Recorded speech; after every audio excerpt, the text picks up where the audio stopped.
அதிகமான தூரமென்று பறவையிடம் சொல்லாதே பறவையிடம் சொல்லாதே அடர்ந்த காடு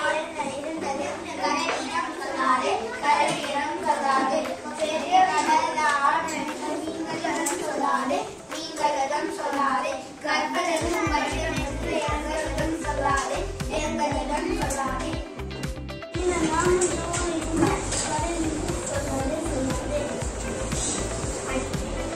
அடர்ந்த காடு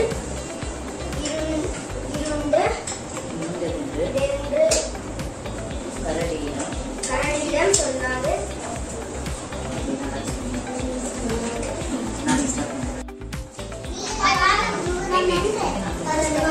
சொல்லாதே